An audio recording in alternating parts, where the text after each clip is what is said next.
Hello everyone, I'm Dennis George and this is Channel 6 TV Community Focus. Today our guest, State Representative Terry Mills, and welcome aboard. Thank you. Glad to be here, Dennis. Well, it's always good to have a chance to talk to you and understand that when, even though you're not in session in Frankfort, there's a lot going on up there, and I know you have committee meetings coming up, and kind of talk about your role as a legislator when there is no session and when you're out of session. It's amazing how much activity there is for legislators during what's called the interim period. That's the period between the annual sessions. I attend probably 8 to 14 days a month worth of meetings. Try to be at as many community events as I can. You know, how else do you know how people feel unless you get out in places like Ham Days Idol Contest and hear from the folks who work and support our government. So, in fact, now we're entering festival season, and I'm going to try to be in the parade probably in some meek sort of way, but I feel obligated to get out to all those communities, and the reason is to hear what's going on. But we went to Louisville, visited the bridge project. Got a tour of the bridges. What an awesome construction job. It's amazing. I really appreciate more the engineers, because I don't know how they figure out how to make them daggone things, but that's an example. We had a committee hearing yesterday in agriculture where I took some farmers up from Marion County and testified about their experience farming around the pipelines, which has been a big issue the last couple. So there's just a plethora of issues and ideas that we talk about during the interim. And during the interim, you're basically discussing issues and potential legislation to enable you all to work more effectively during the regular sessions? Absolutely. Our major job is making laws and keeping laws current and correct. And during the interim, the idea is we go around the state, all over the state, and hear from people from all areas relative to all issues. The most common thing we hear is people who say, we need money, give us some money this next budget. And there are a lot of organizations and entities out there who get support from the state, and they want us to come and see them and hear their case. And this is a budget year coming up, so we'll be passing out the money the state takes in. All right, well, let's talk about that for a minute, because people want money. And then there's also a core of people who say no more taxes. And you guys have to balance that some way to be able to not only maintain, but also to improve upon or to fund new projects. That's a slippery slope even for you guys to try to figure out and then balance the budget. Absolutely, and that's part of our job. None of us want higher taxes. We know our citizens don't want higher taxes, but the dilemma is, for a good example is the transportation budget. And we had an issue with the gas tax last year. Actually, they tried to beat me in the election because I took a vote that would have raised the gas tax, and that's a good example of how nobody wants taxes, but people, when you hit the pothole that knocks your front end out of alignment, or when there's no white stripes on the edge of the road to keep you safe, or when your blacktop is deteriorating, or when you don't have a road, people are very, very quick to call us. And so I understand that what we try to do is balance, do the best we can to provide the most services with what we have, with the limited funds we have. Well, and that was one of the issues that came up during the just past session, was the gasoline tax.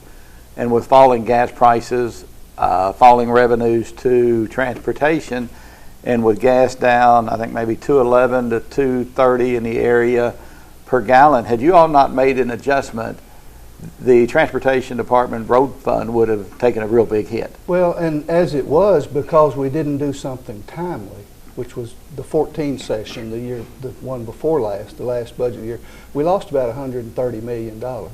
And if we needed more revenue to take care of transportation needs, that would have been the time to do it, because gas prices were falling dramatically. If it went from $3.60 to $2.50 a gallon, then if you have to add a penny or two tax to make sure you keep your roads maintained, then that seemed a logical move to make. But enter politics.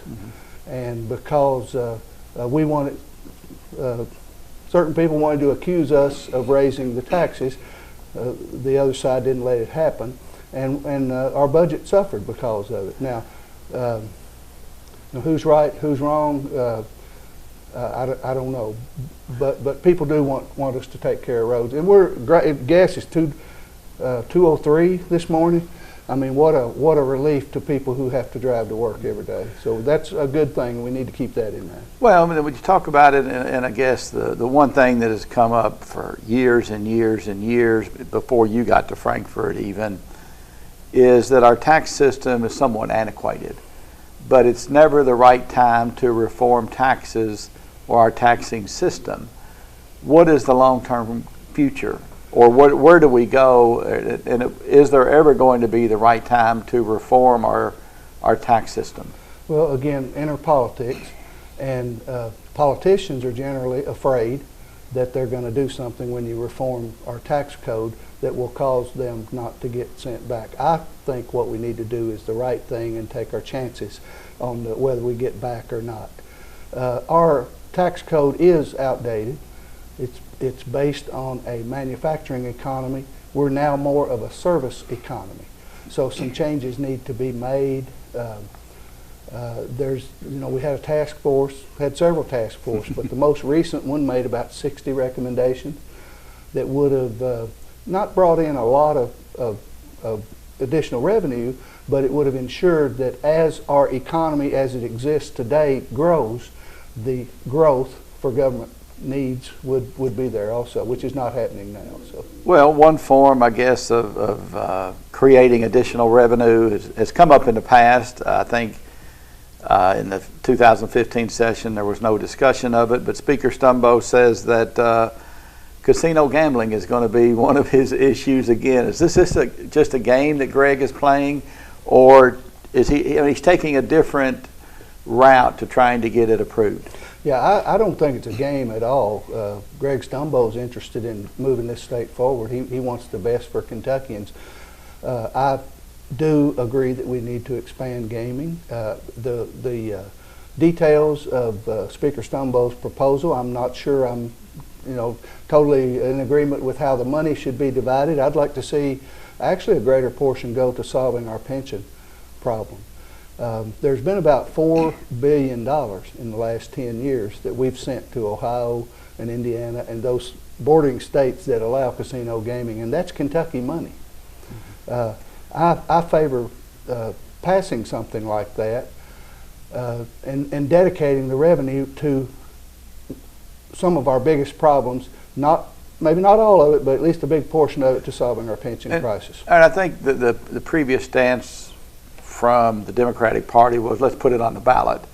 And from what I read, Greg's newest proposal is not to put it up for a statewide vote, but to allow local option in certain size counties. Now, I think he is proposing a statewide vote on it, but if the vote passed, then it would allow local options to choose whether they could have it. Now, with all that said, Dennis, we've been scrambling for about expanded gaming the 6 years I've been there. I'm not sure the window isn't nearly closed on that because some of the surrounding states, the revenue is down, I understand.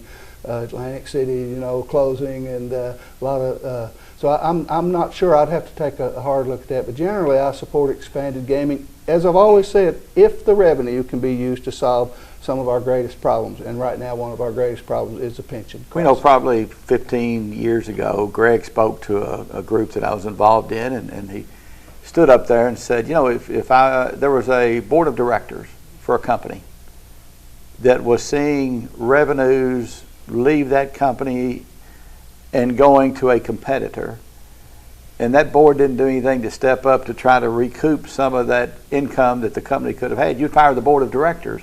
And he used that to say, that's what you need to do to us if we don't do anything to get some of this money that you said, the billions of dollars that are leaving the state and going that route.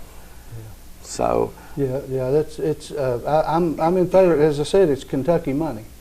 And by the way, I am filing my bill again to elevate addictive gambling to a treatable impairment and recognize that we need some counseling. So I like to say I recognize the dark side of gaming, and I'm well aware of that. I know people whose lives have been ruined by gaming. But if you use it properly, as entertainment, it is a nice form of entertainment.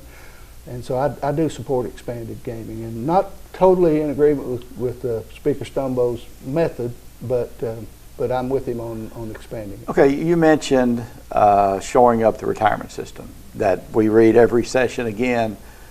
Needs help, primarily I think the teacher's retirement. Is that the one that seems to... Actually, the state employee retirement system is in more underfunded than the teacher's retirement, but we're looking at both. Okay, but when you look at that again, on different sides of the aisle, there are different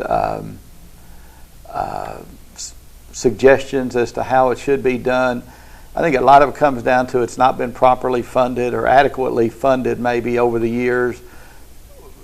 And again, I guess it takes political gumption to make the right decision regardless of whose idea that it is. And then is that going to go anywhere again in this session? Oh, we in my opinion, we need to do something. We have to do something. We tried last year and it failed, and we've got a lot of upset people out there, and rightfully so. I'm not sure, last year the proposal was to bond over $3 billion. I'm not sure that, I don't like bonding at all, to be honest. Basically kicking the can down the road a little farther. Yeah, and what the system needs is an infusion of cash in addition to some long-term structural changes, and that infusion of cash was going to be, now I'd probably be okay with a lesser amount of bonding. It amazed me when I went to Frankfurt, people talk about bonding as though it's free money. I guess I'm coming to a better understanding of that, but you need something, you bond it. That's just borrowing money and paying it back with interest, and we do too much of that. Structural changes, there is typically a difference in philosophies on each side of the aisle politically. I'm in favor of a defined benefit plan where you're guaranteed a certain amount. I mean, that's what systems like the system I'm under, civil service and Social Security, are based on. Some want a defined contribution system where, in effect, you contribute, your employer contributes a certain amount, and you contribute to a 401k, and there's a little more risk with that. As you know, the 401k is subject to market conditions. So generally, one side leans toward those kind of fixes, a market-based pension, and the other side leans toward a defined benefit or you put it in, you're guaranteed to get it out system. Okay, but for those who work in the private sector, and you contribute, your employer contributes, they probably see, why shouldn't the government employees be the same as me? Well, the private sector, let me make sure our viewers understand that not every employee is under. Right. That's an optional thing that, right. that the employers provide. So we did something similar to what is done in the private sector with the state employee retirement system, I believe in 2013, where we made it a system for new hires only. In other words, and all of us, I think, are determined to keep our promises to those people who were hired and told what they would get in retirement. For retirees, and I say this in all my speeches, you're going to get your check. Your check is going to come. Feel secure about that.